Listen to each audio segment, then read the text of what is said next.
eu vou convidar a professora Andréa Maria Silveira, do Hospital das Clínicas da Universidade Federal de Minas Gerais, para dar continuidade à nossa mesa das 15 horas. Então, professora Andréa, se tiver à disposição aí, por favor. Boa tarde, José Geraldo, tudo bem? Tudo bom, como é que estamos? Tudo bem. Muito feliz de estar aqui participando, né, desse evento da Abrauê. Excelente, muito obrigado novamente por participar conosco aqui, André. Te deixo à vontade. Pode começar, então? Acho que os nossos convidados já chegaram, né? Inicialmente, então, boa tarde a todos e todas. Meu nome é Andréa Maria Silveira, eu sou professora da Faculdade de Medicina da UFMG, sou médica sanitarista aí do trabalho e sou superintendente do Hospital das Clínicas aqui da UFMG.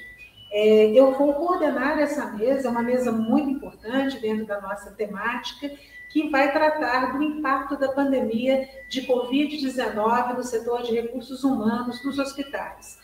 Vai tratar do recrutamento, da capacitação, da proteção individual, afastamento, retornos, atividades online e óbitos em profissionais de saúde e o impacto psicológico desse cenário. Nós vamos contar na nossa mesa com apresentação de duas experiências seguidas de um debate. Um debate, na verdade, nós convidamos um debatedor para falar sobre as apresentações.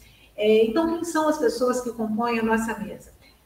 A primeira pessoa é a professora Nadine Oliveira Clausel. A professora Nadine é professora titular do Departamento de Medicina Interna da Universidade Federal do Rio Grande do Sul, atua no Serviço de Cardiologia do Hospital das Clínicas de Porto Alegre, é diretora-presidente do Hospital de Clínicas de Porto Alegre, tem doutorado pela Universidade de Toronto, no Canadá, pós-doutorado em Clinical Fellowship na Universidade de Insuficiência Cardíaca e Transplante no Toronto General Hospital, também na Universidade de Toronto, e é líder de grupo de pesquisa do CNPq, pesquisadora 1C, com produção científica que inclui 155 artigos completos, indexados, 26 capítulos de livros, e orientou 30 dissertações de mestrado, 26 teses de doutorado e 61 bolsas de iniciação científica com índice H de 30. Professora Nadine, muito obrigada, né, por estar participando do evento. E a professora Nadine vai falar sobre a experiência do Hospital de Clínicas de Porto Alegre, lá da Universidade Federal do Rio Grande do Sul. Ela terá 10 minutos para sua fala.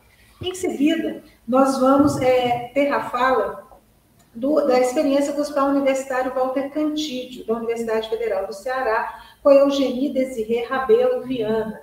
A Eugenie, ela é gerente administrativa do Complexo Hospitalar da Universidade Federal do Ceará, farmacêutica hospitalar pela UFC, doutora em ciências farmacêuticas também pela Universidade Federal do Ceará e especialista em gestão de hospitais universitários federais pelo Hospital Sírio-Libanês.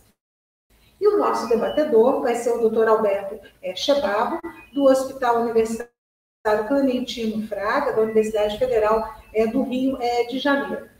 O Dr. Alberto é formado pela Universidade Federal do Rio de Janeiro em 1986, tem residência médica em infectologia pelo Hospital Universitário Antônio Pedro, da Federal Fluminense, diretor da divisão médica do Hospital Universitário Clementino Fraga e vice-presidente da Sociedade Brasileira de Infectologia. Então, agradeço a todos os nossos participantes e eu sugeriria, então, nós começarmos pela apresentação da experiência do Hospital de Clínicas de Porto Alegre, pela professora Nadine Clausel.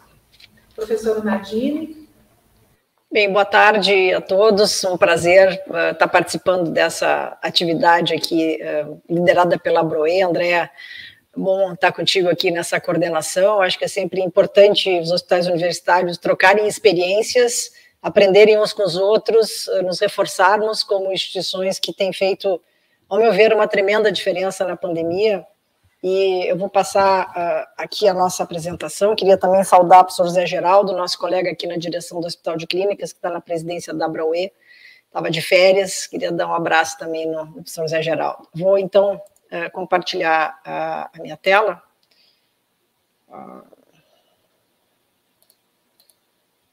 Um minutinho, vamos lá.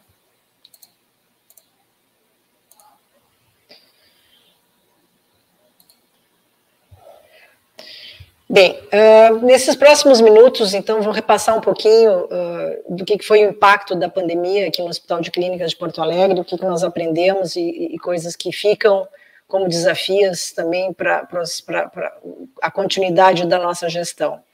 Então, a nossa experiência institucional no Hospital de Clínicas, o que nós implementamos no sentido de mitigar um pouco os danos, né, dessa pandemia, como é que nós estamos nos planejando para a retomada pós-Covid e o impacto das sequelas Covid, e que isso também certamente vai trazer uma demanda nova para a área de saúde, especialmente em hospitais de alta complexidade como o nosso, e os desafios dos gestores nessas múltiplas frentes.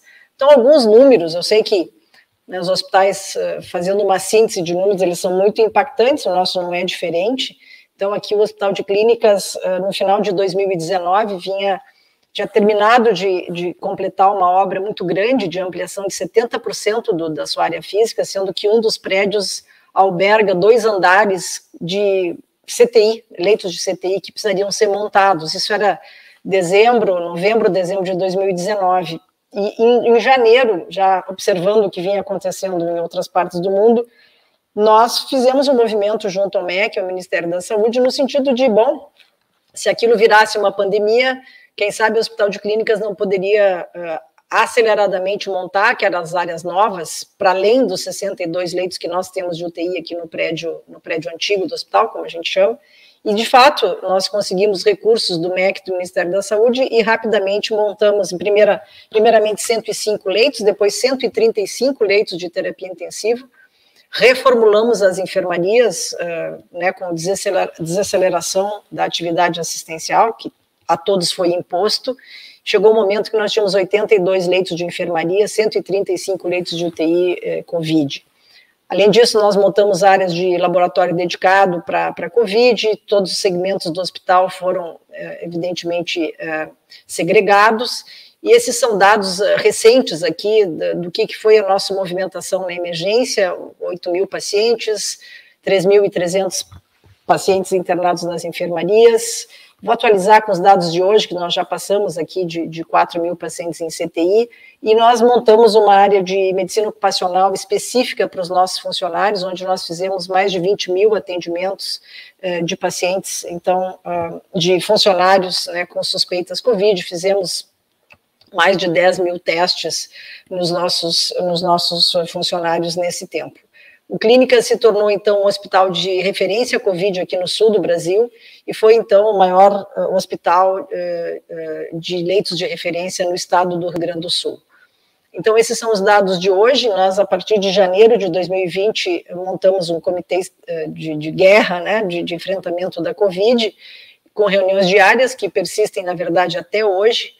E nós temos aqui, então, um total de admissões que nós tivemos de 5.000 pacientes, 3.874 altas e mais de 1.000 óbitos no Hospital de Clínicas. Então, isso fez com que houvesse uma mobilização muito grande dentro do hospital, com uma expansão de área física que nos obrigou também a haver uma expansão de quadro de pessoal. E aqui, uma ressalva: nós obtivemos com o MEC um aumento de quadro de vagas temporárias, que inclusive terminam agora em março de 2022, mas que foram fundamentais para que nós pudéssemos, então, dar conta dessa demanda extrema, né, de pacientes Covid. Nós chegamos a ter mais de 100 pacientes em ventilação mecânica, por exemplo. Então, houve um incremento muito grande de enfermagem, obviamente, de fisioterapeutas, de médicos, de fonoaudiólogos, nutricionistas, para poder fazer funcionar aquela estrutura que rapidamente foi montada ali por abril, maio de 2020, a UTI nova estava completamente funcionante.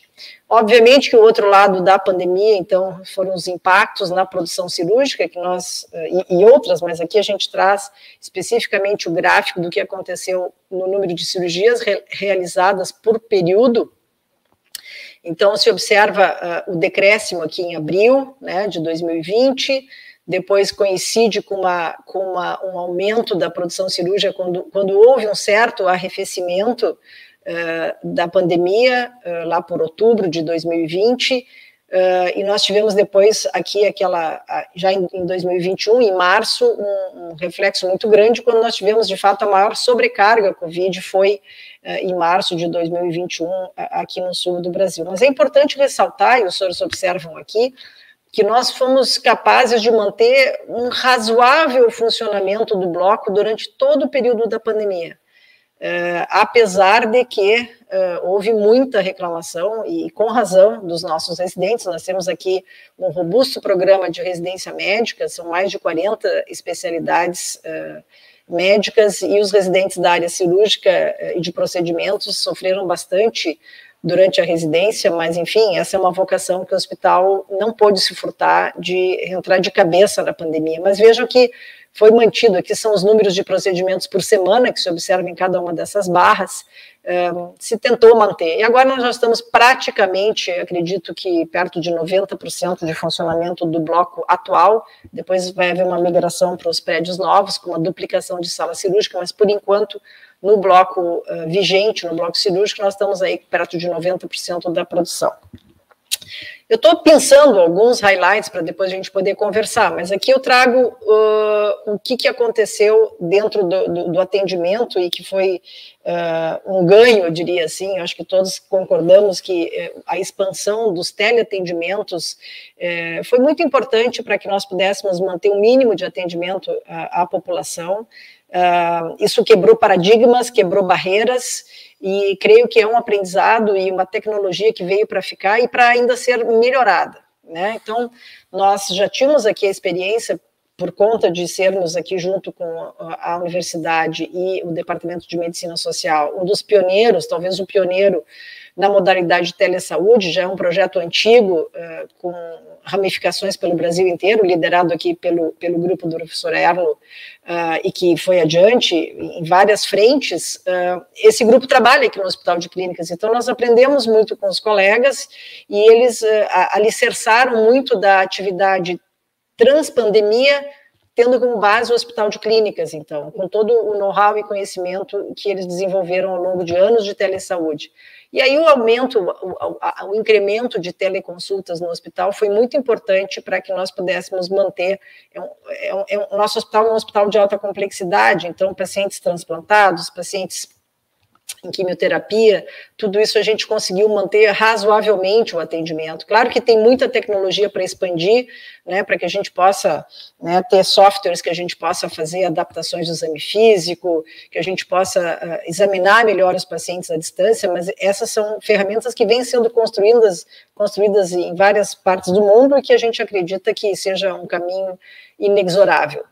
Aqui no hospital, então, na linha digital, para facilitar a vida do paciente, a gente acelerou um projeto que já era anterior, né, já do outro ano, de ter um aplicativo chamado Meu Clínicas, e que nós botamos muita energia com a nossa área de TI, nossa área de inteligência aqui, para botar para funcionar. Então, nós conseguimos botar já na loja Google e no Apple Store. Então o paciente baixa o aplicativo Meu Clínicas e ali ele tem disponível uma série de serviços, como resultados de exames, as consultas agendadas, as receitas, a comunicação com a equipe. Então isso também facilitou bastante, e foi, entre aspas, um ganho da pandemia. Se botou muita energia para desenvolver logo esse software, para ele poder rodar, para os nossos pacientes poderem ter mais acesso ao hospital.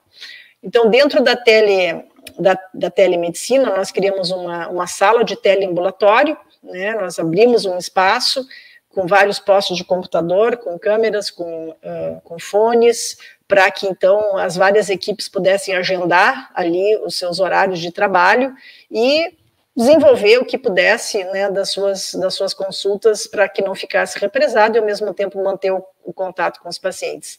Também foram colocados ambulatórios híbridos, em que o paciente pode vir à consulta, mas, ao mesmo tempo, pode interagir com alguém em casa, através de uma câmera que fica disponível. Isso facilita, especialmente em algumas áreas onde é preciso a presença, ou pelo menos o acompanhamento virtual dos familiares no andamento das consultas. Então, acho que isso é uma ferramenta que veio para ficar. E a gente observa, então, aqui, né, o número de teleconsultas que foram realizadas por mês aqui no Hospital de Clínicas, e varia um pouco conforme a gravidade da pandemia. Então, de novo, aqui em março de 2021, foi quando a gente fez o maior número de teleconsultas, e agora nós estamos aqui perto de 5.000 consultas por mês. A nossa meta é manter isso, né? Nós fizemos um levantamento, e tem vantagens que a gente nem imagina, né? Mas a gente, aqui no Clínicas, imagino que em vários hospitais do Brasil, muita gente vem de cidades perto ou até um pouco mais remotas para uma consulta, para ver um exame, para marcar um exame. Então, esse grupo aqui do pessoal da medicina social que tomou conta desse programa, que é a área aqui da medicina de família, que tem essa tecnologia, e eles é que estão liderando aqui no hospital e dando consultoria para todo mundo, fizeram um levantamento de que houve, nessas 52.000 consultas de março a dezembro de 2020, uma redução de 5 milhões de quilômetros rodados, né, através do que a gente brinca que é ambulancioterapia, né, então o paciente vem longe, sai às 3, 4 da manhã, então tudo isso foi melhorado, né, então são coisas que a gente tem que saudar e que a gente tem que aperfeiçoar para continuar o cuidado desses pacientes. Então a gente está então, intensificando o que pode ser feito pelo aplicativo, as receitas com certificação digital, agendar os exames por telefone a maior parte das vezes, e nós fizemos já, então, em setembro de 2021, chegamos à marca de 100.000 teleconsultas realizadas. Então, nós vamos continuar desenvolvendo isso, vamos trabalhar com uma sala de espera virtual. Nós vamos tentar agendar remotamente todos os exames oferecidos pelo hospital, e nós estamos estimulando os serviços para que eles cumpram pelo menos 20% das suas consultas na modalidade remota, né? Nós também temos aqui no Clínicas a possibilidade de trabalhar com pacientes de convênios e privados. A gente não faz isso do ponto de vista ambulatorial, por absoluta falta de espaço, mas a gente pode trabalhar, quem sabe, com consultas remotas nessa modalidade, né? Então, nós queremos trabalhar com isso e talvez prestar consultorias com o interior, fazer telediscussões à distância. Então, nós estamos agora com um projeto com a teleneurologia, com a Secretaria Municipal de Saúde, abrangendo a região metropolitana de Porto Alegre, em que a gente possa trabalhar com os colegas neurologistas da região e ajudá-los na tomada de decisão, diminuindo, né, o encaminhamento de pacientes que eventualmente nem precisassem vir ao hospital para uma consulta.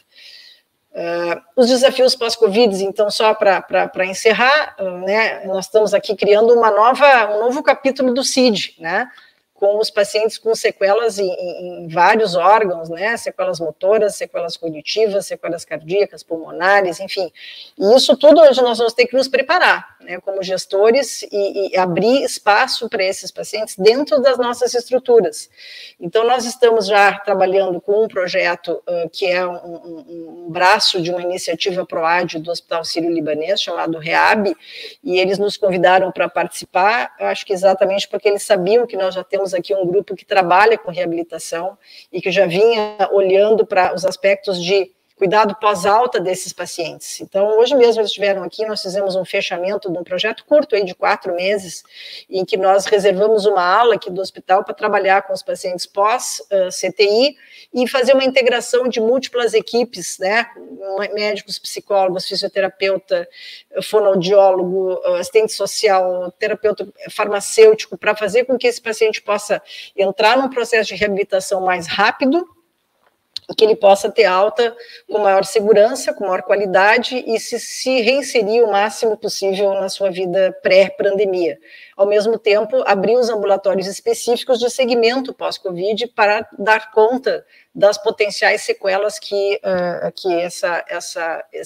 esse vírus está deixando na população. Então, para encerrar, lembrar, então, que o impacto da pandemia ele é multifacetado. Nós estamos olhando aqui para o setor saúde, mas certamente tem impactos importantes do ponto de vista econômico, social, tecnológico. Eu vejo aqui algumas coisas que foram aceleradas pela pandemia, né, que nós temos que entender de uma maneira bastante multifacetada todas essas dimensões para que a gente possa coordenar ações, não evitando redundâncias, para que a gente possa entender quais são os benefícios e quais são as demandas, dependendo da dimensão que nós estamos olhando, para que isso seja efetivo para o nosso paciente. Então, Acho que é bem difícil tudo isso, isso é uma questão de desafio muito grande para os gestores.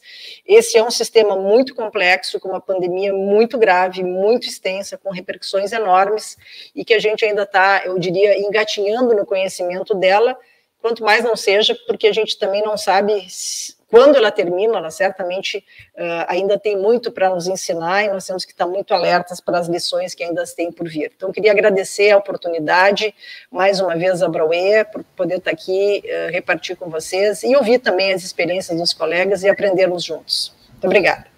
Professora Naldine, muito obrigada pela sua apresentação. Eu passo, então, em seguida, gostaria de convidar Eugenie Desirê, lá no Hospital da Universidade Federal do Ceará, o Hospital Universitário Walter Cantigo. Seja muito bem-vinda, Eugenie, e a palavra é sua para apresentar a experiência do hospital. Obrigada, professora Andréa, pela oportunidade, né, em nome do Complexo Hospitalar da UFC, em nome do professor Carlos Augusto, nosso superintendente. Eu gostaria de agradecer a Brauê pela oportunidade de compartilhar um pouco de uma experiência que a gente tem vivido, né, com relação à gestão de pessoas e o trabalho especificamente voltado para a saúde mental dos colaboradores. Eu vou compartilhar, então, minha tela.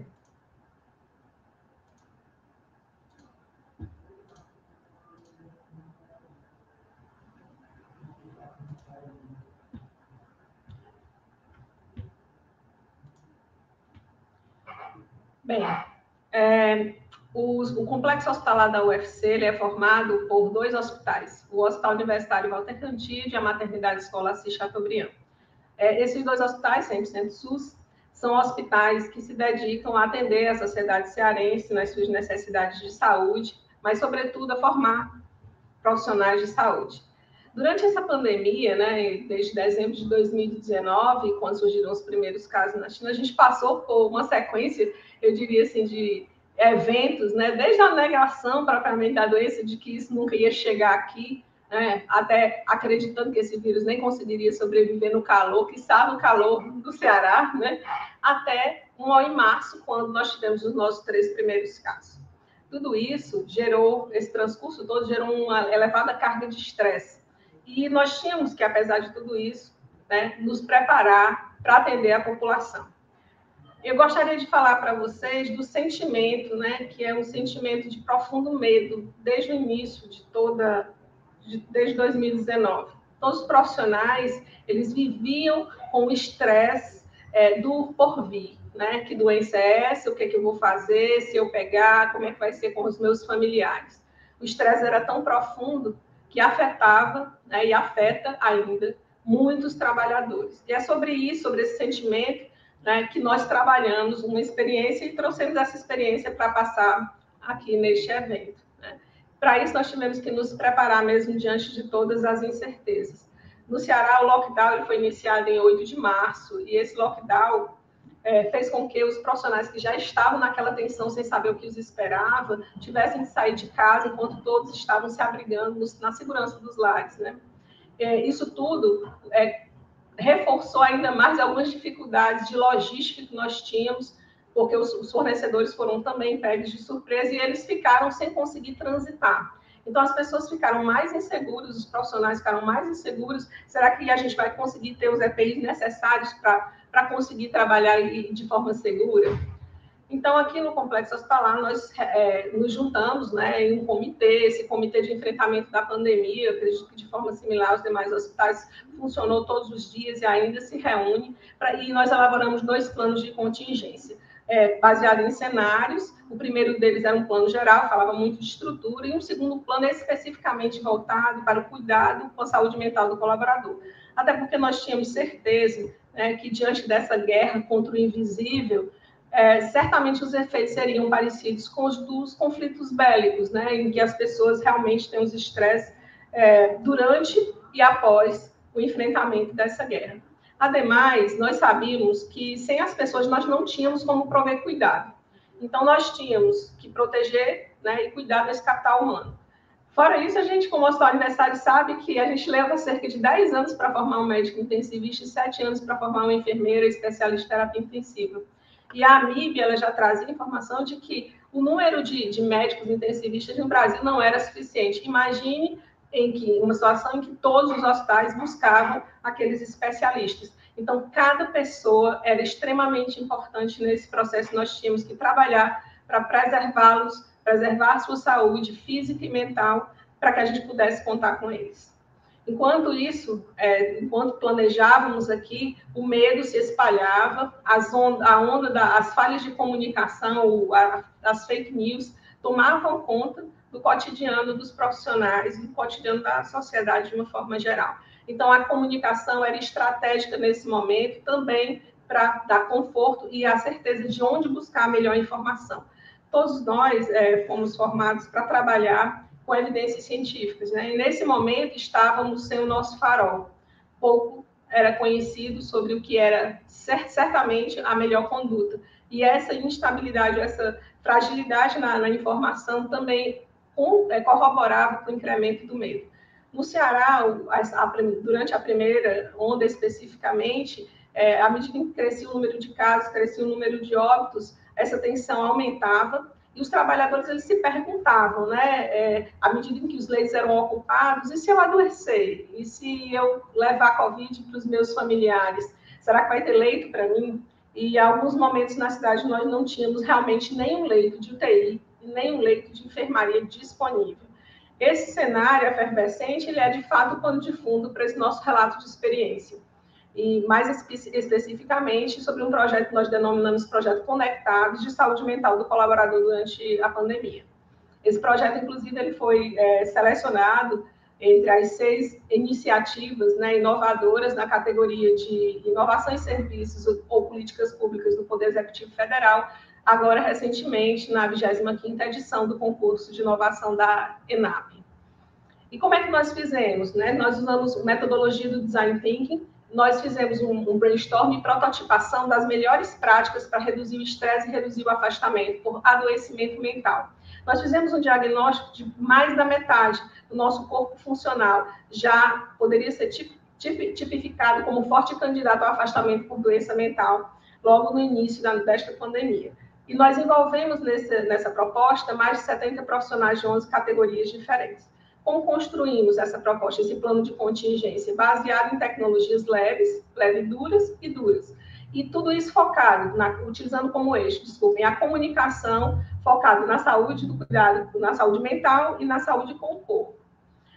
A comunicação era estratégica, até porque nós precisávamos dizer, diante de tanta fake news, diante de tanta fragilidade na comunicação, exatamente onde esse nosso colaborador podia procurar informação. E utilizamos fortemente os nossos canais corporativos. Para dar transparência e acesso e controle social, utilizamos as nossas redes sociais.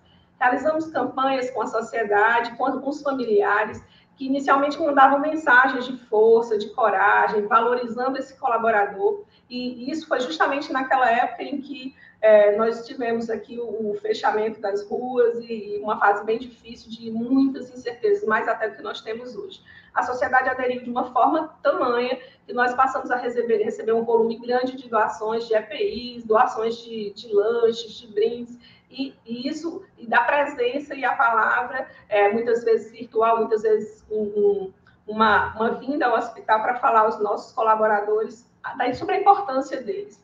Nós também estimulamos a questão do apoio mútuo. Nós tivemos várias ações institucionais, ações internas, corroborando a importância de um colega apoiar o outro durante o plantão.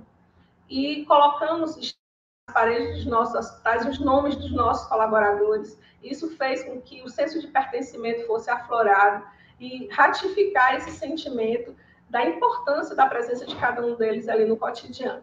Com a saúde mental, nós realizamos ações síncronas e assíncronas, presenciais e à distância, e nós colocamos os nossos colaboradores para falar sobre os sentimentos de uma forma guiada, técnica, e ofertamos a eles também plantões psicológicos e o plantão psiquiátrico. O principal objetivo desses 2 plantões era identificar a ideação suicida, porque Fortaleza, não sei se os senhores têm conhecimento, mas é a 2ª capital do país em número de suicídios, infelizmente, e perdendo somente para São Paulo, e nós precisávamos trabalhar a prevenção. No campo do cuidado com o corpo, como já não existia mais o abraço, nós praticamos e ensinamos aqui a prática do autoabraço, práticas de alongamento, e todas essas práticas foram avaliadas pelos colaboradores que dela participaram, né, sendo mais de 96% com notas acima entre 8 e 10. Tudo isso para preparar os nossos colaboradores para o enfrentamento de uma rotina exaustiva, uma rotina difícil, que precisava deles com condição corpo e mente a melhor possível. Nós fizemos uma análise dos investimentos que nós fizemos em salário e materiais, que a cada R$1 que nós investimos nesse projeto, a gente salvou cerca de R$42, evitando afastamentos por doença mental. Esse projeto ainda continua, cuidando dos nossos colaboradores. E, diariamente, nós temos relatos como esse, de uma colaboradora que diz textualmente, porque eles têm a oportunidade de deixar os relatos escritos, né, quando eles desejam, de que ela melhorou o estado físico e mental dela após as sessões, que não era uma sessão, era oferta livre e contínua aos nossos colaboradores. Tudo isso para que a gente realmente estivesse ao lado de quem mais precisava da gente nesse momento, apoiando e cuidando. E aí, cuidar do colaborador é estratégia essencial para a oferta de serviço de qualidade. Tudo isso para a gente conseguir salvar, né, as mais de 1.400 vidas que nós salvamos com Covid em nossos hospitais e as milhares de famílias que nós confortamos e apoiamos durante esse transcurso. Bem, eu finalizo a apresentação dessa experiência aqui do Complexo Hospitalar da UFCMC, agradeço novamente em nome do colegiado executivo e deixo aqui as palavras que nos guiaram durante esse período, né? As palavras de união, força, fé e coragem, porque nós passamos por 2 ondas, muito aprendizado foi acumulado, e nós estamos agora utilizando esse aprendizado para uma retroalimentação, no sentido de nos manter alertas e preparados para fazer a resposta que a sociedade precisa neste momento. Muito obrigada. Obrigada, Geni, pela sua apresentação, pela apresentação da experiência do Walter Cantídio. Então, agora, em seguida, eu passo a palavra para o doutor Alberto Chebabo, que vai comentar, que vai debater sobre as experiências apresentadas. Muito obrigada, doutor Alberto. Eu que agradeço, André, agradeço a Brauê pelo convite, né, para debater esse tema. Esse tema é bastante sensível para todos nós. Foi interessante ver, né, a exposição de duas instituições diferentes, né, em termos de estrutura, de organização, inclusive a HCPA com uma estrutura própria, a Universidade do Ceará, os hospitais universitários do Ceará, ambos, né, dentro da gestão da EBSER, e a gente, na UFRJ, né, os hospitais universitários da UFRJ, numa gestão ainda fora da EBSER, numa gestão própria, né, e todos enfrentando as mesmas dificuldades, né, e as mesmas e tentando, de alguma forma, né, conseguir suplantar essas dificuldades com algumas questões.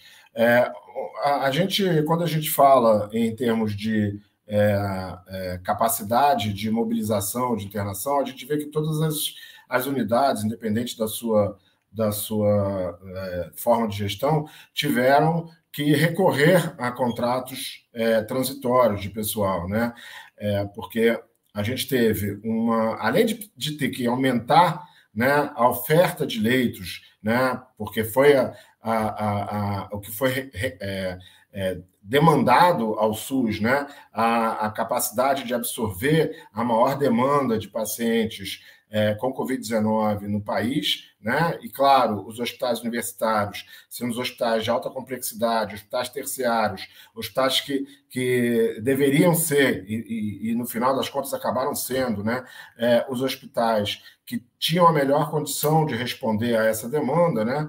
Porém, com uma dificuldade de você ter que ampliar essa oferta de leitos e, ao mesmo tempo, uma redução de força de trabalho, seja pelos afastamentos a partir dos grupos de risco, né, com um amparo legal, inclusive, e também pela redução dessa força de trabalho pela própria doença, né? Muitos ficaram doentes, né? A gente tinha afastamentos o tempo inteiro, principalmente durante o ano de 2020, né?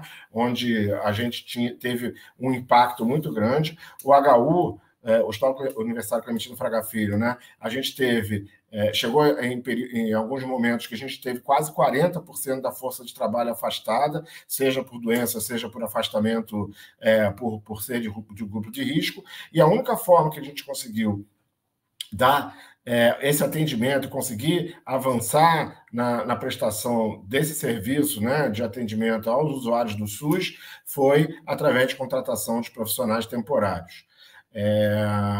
O HU tem hoje 850 profissionais temporários contratados através de um recurso do Ministério da Saúde, em parceria com a Fiotec, que é uma fundação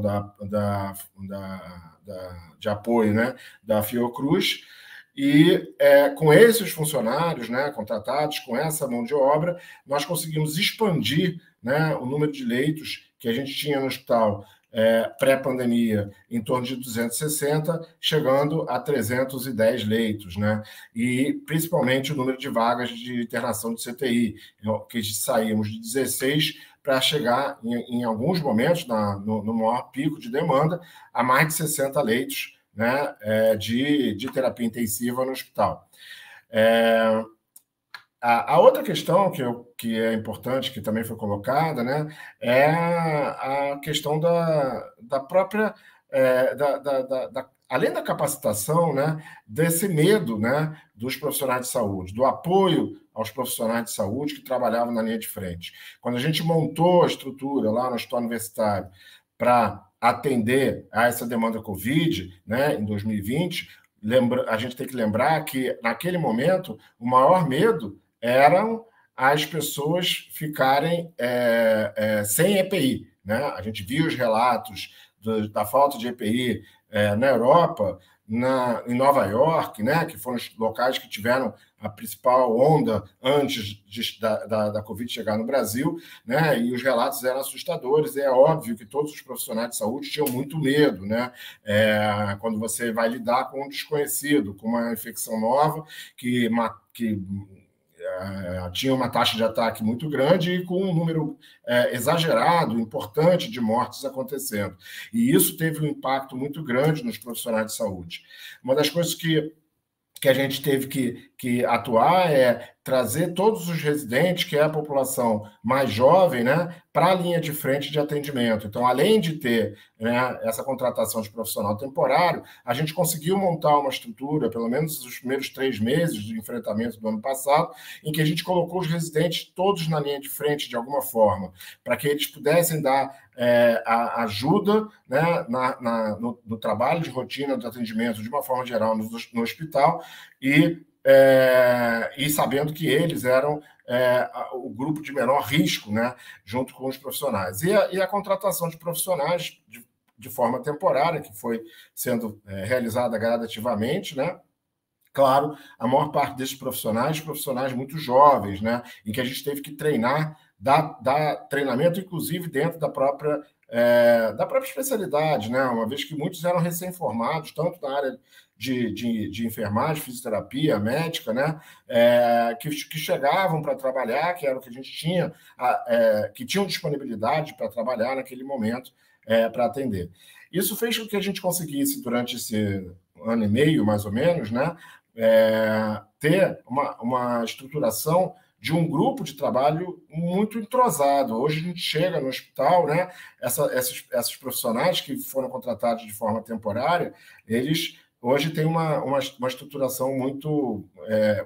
tão estruturados, né, tem um treinamento e tem uma formação muito boa realizada dentro do hospital. Então, acho que a grande dificuldade que a gente vai ter agora, só para terminar o meu comentário, é o fato de que a gente agora vai ter a perda desses profissionais temporários, né? O Hospital Universitário, como eu falei, chegou a ter 320 leitos, e agora vai ter uma redução importante desses leitos com a saída desses profissionais temporários.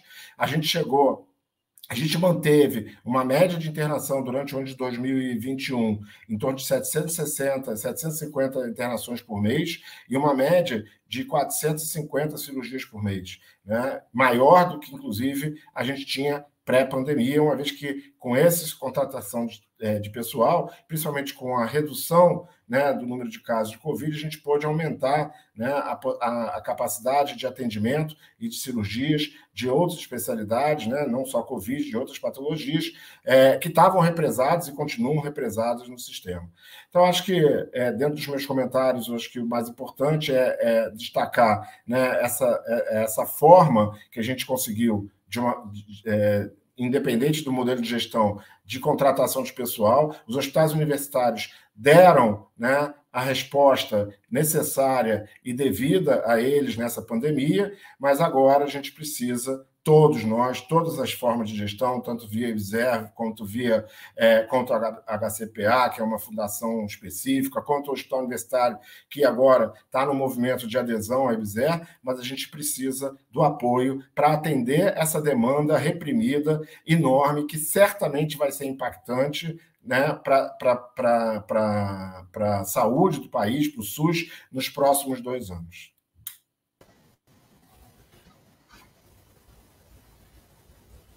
Bom, muito obrigada, doutor Alberto. Com isso, nós finalizamos a nossa mesa. Eu queria agradecer mais uma vez a professora Nardini, a Eugenie e ao doutor Alberto pelos comentários, o compartilhamento dessas experiências, que, sem sombra de dúvida, são muito importantes nessa reflexão que nós temos de fazer do que significou a pandemia para os nossos hospitais e o aprendizado que nós tiramos disso. Nós aprendemos muito com a pandemia, em todas as suas dimensões, e vamos incorporar nos nossos hospitais muito desse aprendizado para esse futuro que a gente espera sem pandemia.